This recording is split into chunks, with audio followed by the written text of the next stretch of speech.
नमस्कार दोस्तों। आज की कहानी है नई बहू का थप्पड़। नेहा के ससुराल का माहौल उसके मायके के माहौल से बिल्कुल अलग था।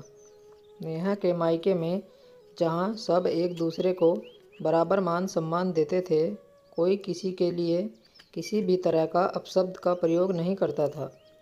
लेकिन ससुराल में सब कुछ पूरी तरह अलग था। यहाँ सभी के सभी पुरुष अधिकतर घर की महिलाओं से गाली देकर ही बात करते। नेहा को सबसे ज़्यादा गुस्सा तब आता जब उसकी सास कमलेश जी भी उन्हीं के साथ देती और कहती, अरे ये तो मर्दों की आदत होती है, इसको क्या दिल से लगाना। नेहा की नई नई शादी हुई थी, वो तो कुछ कह नहीं पाती थी, लेकिन जैसे ही माँ बहन की गालियाँ ससुर जेठ को देते सुनती, उसका खून खोल उठता, लेकिन चुप कर जाती। एक दिन नेहा और उसकी जेठानी रेखा दोनों रसोई में काम कर रही थी। तभी रेखा का पति अशोक उसे माँ बहन की गालियाँ देता हुआ रसोई में आ गया और बोला, दिमाग कहाँ रहता है? क्या तेरे बाप ने चीनी फ्री की भेजी थी जो चाय इतनी मीठी बना दी? कहते हुए चाय रेखा के ऊपर फेंक दी। चाय का कप गिरकर टूट गया और नेहा देखती रह गई। सब चुपचाप दर्शक बने देखते रह गए और अशोक वहाँ से चला गया। रेखा रोते हुए चाय की टूटी कप के टुकड़े उठाने लगी तो नेहा ने कहा, दीदी आपने कुछ बोला क्यों नहीं? क्या बोलूँ? अब यही मेरी किस्मत है, मेरी ही गलती है। अगर चाय मीठी ना बनती तो ये ऐसा ना करते। उधर सासू माँ बड़बड़ाते हुए कह रही थी, सुबह सुबह दिमाग खराब कर दिया मेरे बेटे का। नेहा सन रह गई, लेकिन सासू माँ की बात सुनकर उसने कहा, माँ जी आपको जेठ जी को समझाना चाहिए, उल्टा आप दीदी को ही बोले जा रही हैं। हाँ तो सारा दोष इसका ही है। अभी साल भर इसे मायके छोड़ा था तो बाप भाई ने हाथ जोड़कर माफ़ी मांगी तो वापस रख लिया मेरे बेटे ने। अच्छा माँ जी, लेकिन अगर दीदी की जगह मैं रहती तो एक थप्पड़ रख कर देती। अगर कोई मुझे गाली दे तो सीधा मुंह तोड़ दूँ मैं उसका, कहकर नेहा कमरे में चली गई। ये बात कमलेश जी को इतनी नागवार गुजरी कि उन्होंने नेहा के पति नितिन को ये बात इतनी बढ़ा चढ़ा कर बताई कि नितिन ने नेहा का हाथ खींचते हुए अपने कमरे से माँ के कमरे में लाकर कहा, माफ़ी मांगो माँ से। नितिन पहले तो मेरा हाथ छोड़ो। और किस बात की माफ़ी? क्या किया है मैंने? नेहा ने हाथ छुड़वाते हुए गुस्से में कहा, अच्छा साली, तेरी माँ। नितिन ने जैसे ही नेहा को गालियाँ देना शुरू की तभी नेहा ने चटाक चटाक 2-3 थप्पड़ नितिन के गाल पर मारते हुए कहा, खबरदार जो मुझे माँ बहन की गालियाँ दी तो मुंह तोड़ दूंगी तुम्हारा। पूरे घर में जैसे भूचाल आ गया, सबके चेहरे से हवाइयाँ उड़ गई। नई बहू ने मेरे बेटे को थप्पड़ मारा। ये बात सबको बताते हुए कमलेश जी ने कहा, लगाओ इसके बाप को फ़ोन, लेकर जाएगा अपनी बेटी को। 3 महीने में ही रंग दिखा दिया इसने। आनन फानन में नेहा के मम्मी पापा उसकी ससुराल पहुँचे। शहर के नज़दीक होने की वजह से वो लोग कुछ ही देर में पहुँच गए। नेहा के पापा और मम्मी ने पहुँचते ही नेहा के सास ससुर जेठ सब के सब शिकायत करने लगे। कमलेश जी ने कहा, आपने अपनी बेटी को तमीज़ नहीं सिखाई, ले जाइए अपनी बेटी को। हमें ऐसी बहू नहीं चाहिए जो अपने पति को मारती हो। लेकिन बहन जी क्या बात हुई ये तो बताइए, मेरी बेटी बिना बात के तो मारेगी नहीं। नेहा के पिताजी ने कहा, हमसे क्या पूछ रहे हो, अपनी बेटी लेकर जाइए और वहीं पूछते रहिएगा।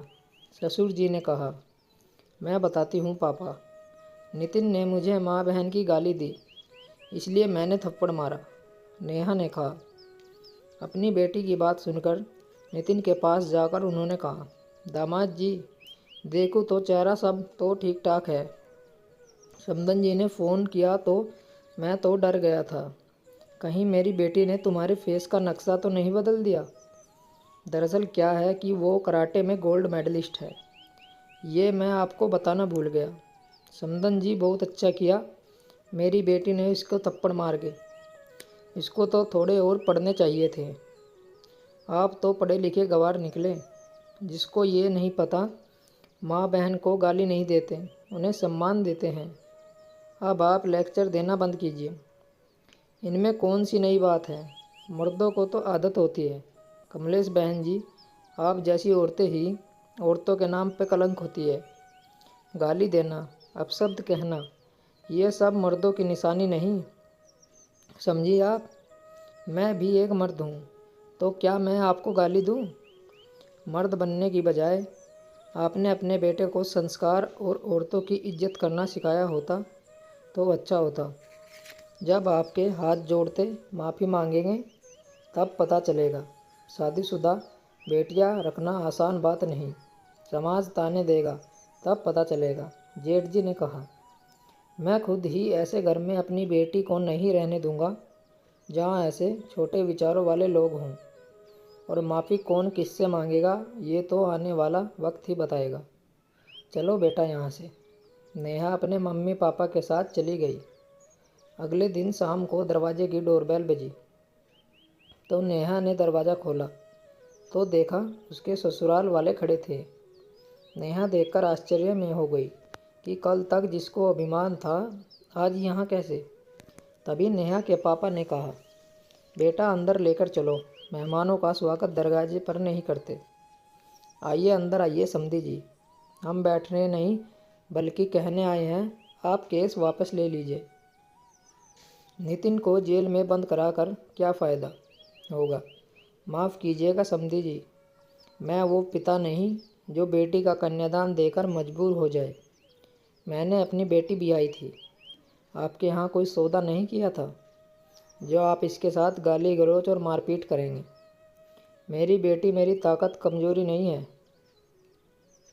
हम अपने जीते जी मैं इसके सम्मान पर आँच नहीं आने दूंगा। अब तो आप देखती जाइए कैसे आप मेरी बेटी को हक भी देंगी और सम्मान भी। आप लोगों की हिम्मत कैसे हुई उसके साथ ऐसा व्यवहार करने की। अभी तो नितिन जेल में है, आगे आप सब भी वहीं जाएंगे।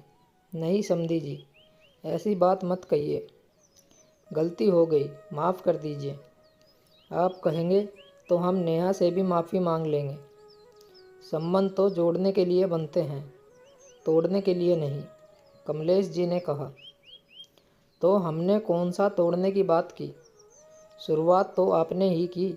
मैंने तो बेटी भी आई थी, आप तो कुछ और ही समझ बैठे। नेहा के पिताजी ने कहा, आखिर आप चाहते क्या हैं ये तो बताइए। हम तो नेहा को अपने साथ ले जाने आए थे। कल गर्मी गर्मी में बहुत बात बढ़ गई। नेहा के ससुर जी बोल पड़े, मैं अपनी बेटी सिर्फ एक शर्त पर भेजूँगा, जब आप लोग आगे से इसके साथ कोई गाली गलौज नहीं करेंगे और इसको बहू होने का पूरा सम्मान देंगे। समधी जी, हमें आपकी सारी शर्त मंजूर है। कमलेश जी बोल पड़ी। आखिर में नेहा के पिता ने केस वापस ले लिया और नेहा को उसके ससुराल जाने दिया, क्योंकि कोई भी पिता अपनी लड़की का घर तोड़ना नहीं चाहता। वह तो बस इतना चाहता है कि उसकी बेटी को ससुराल में बहुत प्यार मिले। दोस्तों, माँ बहन की गालियाँ देना कोई मर्दानगी नहीं होती, ये सीधा सीधा महिलाओं का अपमान होता है, जिसको कभी बर्दाश्त नहीं करना चाहिए।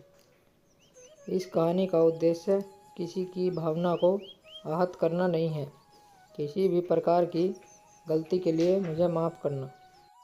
दोस्तों, अगर कहानी थोड़ी भी अच्छी लगी हो तो वीडियो को लाइक, चैनल को सब्सक्राइब ज़रूर करें। धन्यवाद।